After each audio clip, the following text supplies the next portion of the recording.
Welcome back. If this is your first time here, this channel is simple. At the end of your day, when the noise has settled and the world has finally gone quiet, we take one of the books that actually matters and we walk through it together. Slowly. No rush, no agenda. Just the ideas, delivered at the pace of someone who wants you to actually absorb them. So get comfortable. Let your body get heavy. And let's spend the next little while putting something worth keeping into your mind before you sleep. Tonight's book is unlike anything else we have covered on this channel, and unlike almost anything else you will ever hold in your hands. Be Here Now by Ram Dass. It was published in 1971. It has sold over 2 million copies without ever really being marketed. It has no proper chapters in the conventional sense. Parts of it are written in spiraling, handwritten text around illustrations. Parts of it read like poetry. Parts of it read like a manual. Parts of it read like someone trying to describe a color that has no name in any language they know. It is not a book you read so much as a book you experience. And tonight we are going to walk through the heart of what it contains slowly enough that it has room to actually land. Ram Dass was born Richard Alpert in 1931. He was a Harvard psychologist. Brilliant, ambitious, successful by every measure his world recognized. He had the career, the credentials, the intellectual standing.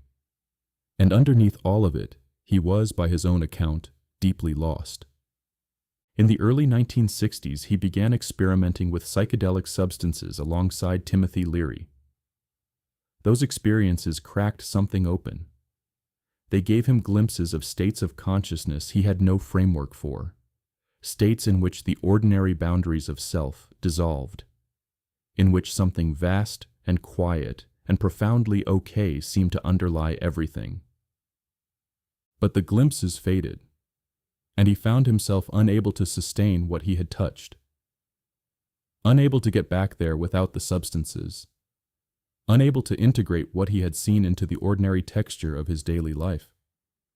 So in 1967, he went to India. Looking though he could not have said exactly for what. What he found there changed everything. In a small village in the foothills of the Himalayas, Richard Alpert met a man named Neem Karoli Baba, known to his followers simply as Maharaj Ji. What happened in that meeting is the kind of thing that is almost impossible to convey in ordinary language, which is perhaps why Ram Dass spent the rest of his life trying. Maharaj Ji, without being told anything, described the content of Alpert's thoughts from the previous night with perfect accuracy. He spoke about Alpert's mother, who had recently died, in ways that should have been impossible for him to know. He took a large dose of psychedelic substances that Alpert had with him, and showed no effect whatsoever, sitting calmly in a state that Alpert recognized as identical to the most profound experiences the substances had ever given him. Alpert did not know what to make of this. His scientific training had no category for it. His rational mind wanted to explain it away. But something deeper than his rational mind recognized that he was in the presence of something real. He stayed. He became a student. He was given a new name, Ram Dass, servant of God. And over the months that followed, through the simple act of being near this teacher, he began to understand something that no amount of intellectual study had ever given him access to. That the state he had been chasing, the state of presence, of peace, of dissolution of the fearful, contracted self, was not somewhere else, was not dependent on substances or special circumstances or the right conditions aligning. It was here. It was now. It was always available. Because it was not a state you traveled to. It was what you were, underneath everything you had added on top. Be Here Now is his attempt to share that understanding, to pass on, in whatever form words and images can carry it, the essential teaching he received. So what is that teaching? At its simplest, it is 3 words. The title itself: be here now. Not be here later when things are better. Not be here after you have figured yourself out. Not be here when you have earned it, or understood it, or prepared yourself sufficiently. Be here. Now. Ram Dass is pointing to the same recognition that runs through almost every genuine spiritual tradition on earth, that the ordinary human mind lives almost entirely in the past and the future, that it is almost never actually present to what is happening right now, and that this chronic absence from the present moment is the source of almost all human suffering.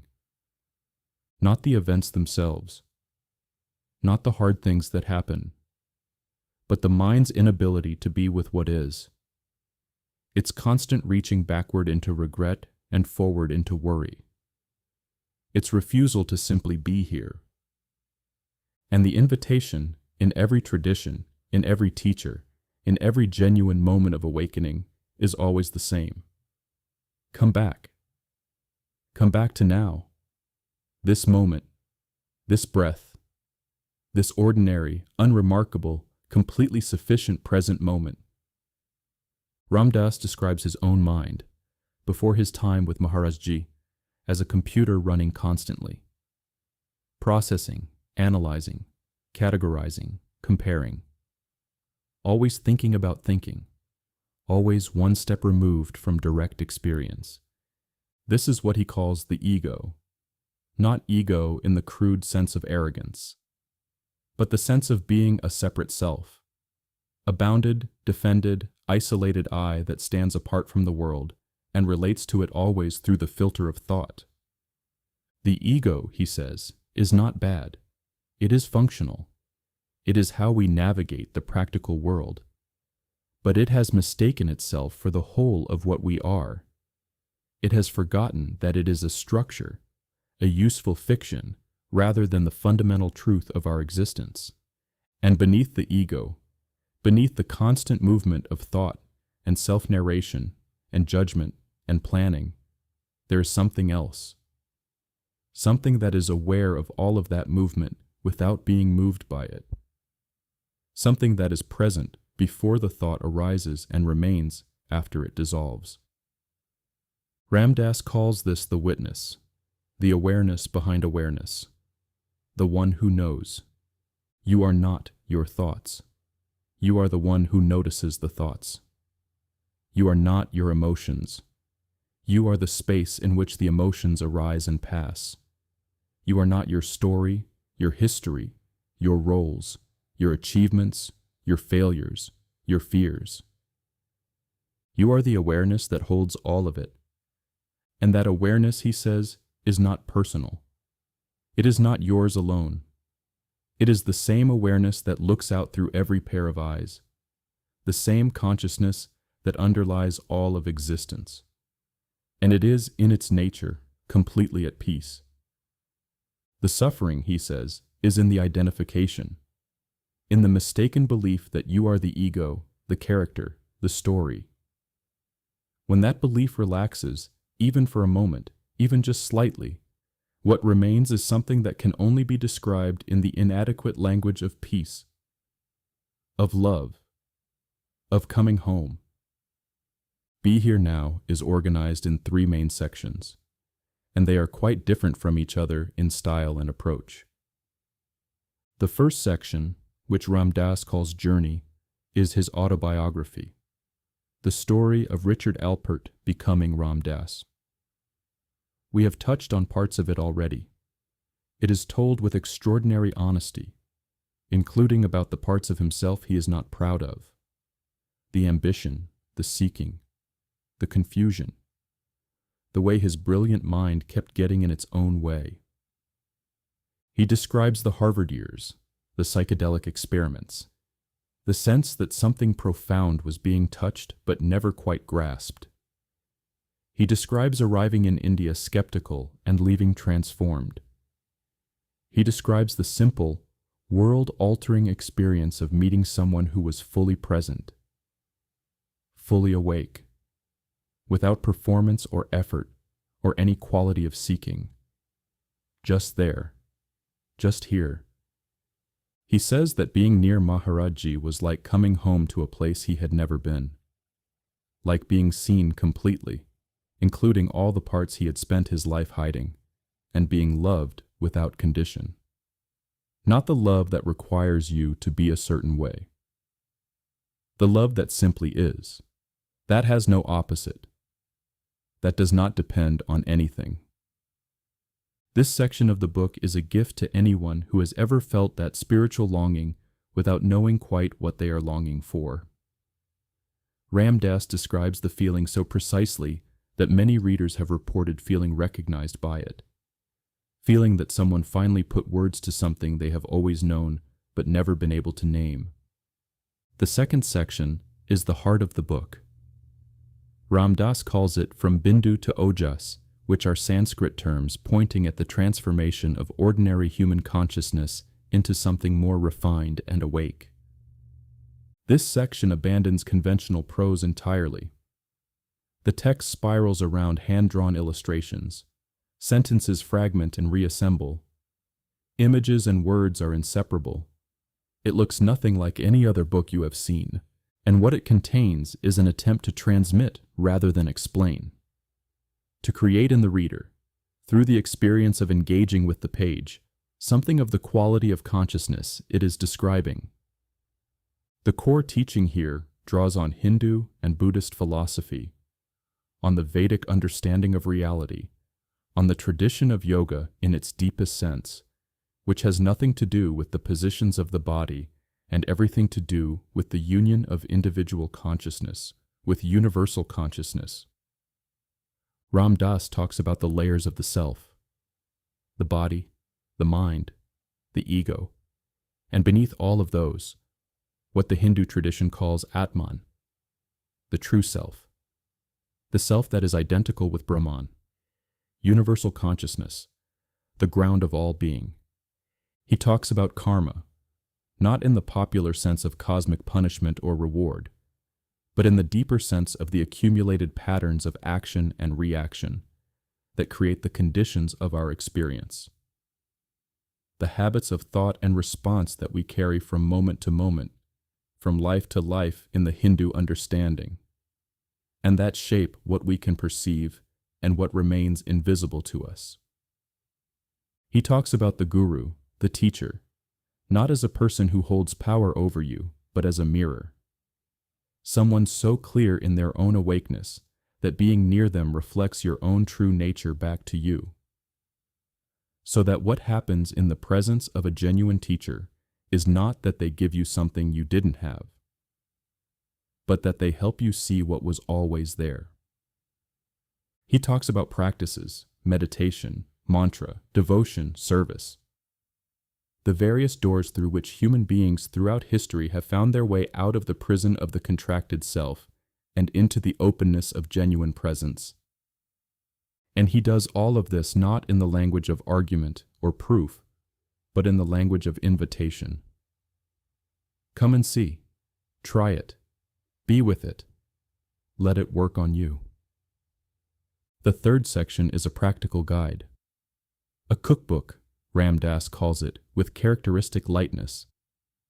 Specific practices, suggestions, and teachings for anyone who wants to begin walking the path he has described. It recommends meditation and gives simple instructions. It talks about the importance of diet and the body as a temple for consciousness. It discusses community and the value of being around others who are also seeking, who can reflect your practice back to you and hold you accountable when the mind finds its 10,000 ways to get distracted. It talks about service, seva in the Sanskrit.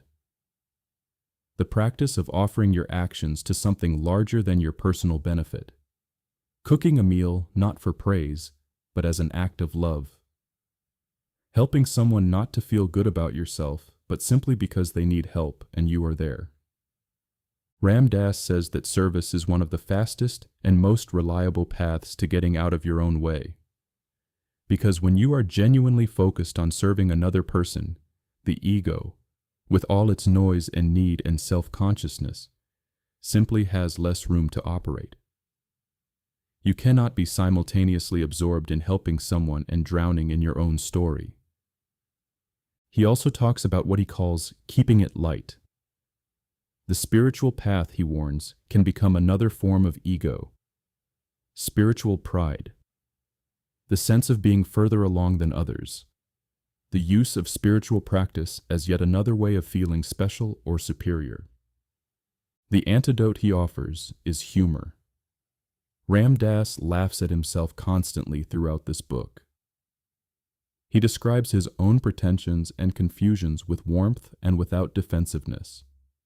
He holds the whole thing lightly enough that it stays alive.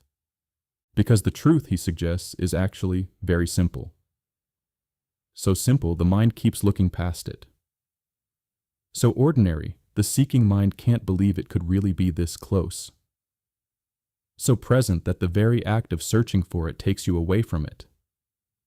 There is a quality to Ram Dass's teaching that is worth trying to put into words, even though it resists them. He is not telling you to be spiritual. He is not asking you to adopt a belief system or a practice or an identity. He is not suggesting that you need to go to India or sit in a cave or spend years meditating before anything real becomes available to you. He is pointing at something that is available right now. In this moment, in this unremarkable ordinary moment of lying in a bed at the end of a day. The present moment is not a spiritual achievement. It is not a destination. It is not a reward for doing enough inner work. It is where you already are. It is the only place you have ever been. The past happened in what was then the present moment. The future, when it arrives, will be a present moment. Every moment of your life, every experience you have ever had, occurred in the now. You have never actually been anywhere else. What Ram Dass is pointing at is not something new. It is the recognition of something that was never absent. The awareness that is reading these words right now. The quiet knowing behind all the noise. The presence that is present before you even try to be present. That is you. Not the voice in your head, not the story you carry, not the fears or the hopes or the history, the awareness itself. Open, unmoving, completely here. Ram Dass lived until 2019.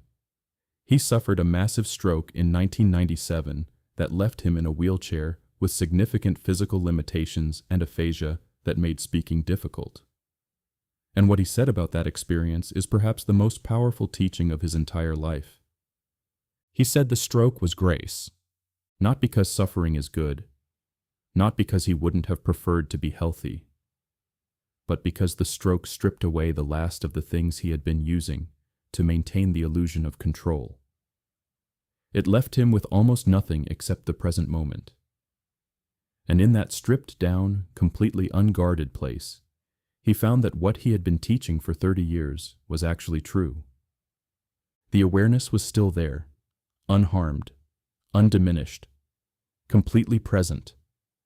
The body had changed, the mind was slower, the words were harder to find, but the one who knew, the witness, the awareness behind it all, that was exactly as it had always been. He continued to teach from his wheelchair, sometimes with great difficulty finding words, always with a quality of presence and love that people who were in the room with him described as almost unbearable in its beauty. He died, by all accounts of those who were with him, in a state of complete peace, not because death is not real, but because he had spent decades practicing being here now. And when the moment of dying arrived, it was, like every other moment, just this, just here, just now. So as you settle into sleep tonight, let's let the teaching do what it does best when we stop trying to grasp it and simply allow it to be present. You don't need to understand everything Ram Dass says. You don't need to agree with the cosmology or the framework or the specific tradition he is drawing from. You just need to notice this moment, right here, the weight of your body, the breath moving in and out, the quiet that is always underneath the noise even when the noise is loud. That quiet is not somewhere you have to get to. It is where you already are when you stop running away from it. Be here. That is the whole practice. Not perfectly, not permanently, just now. Just this breath. Just this moment of lying here in the dark at the end of a day, with nothing required of you except to be exactly where you are. Ram Dass spent decades pointing at this, traveling to India and back, meeting saints and teachers, reading every book he could find, having experiences that dissolved the boundaries of his ordinary self. And what he found, at the end of all that seeking, was here, was now, was the simplest, most ordinary, most available thing in the world. It was always here. So are you. Good night.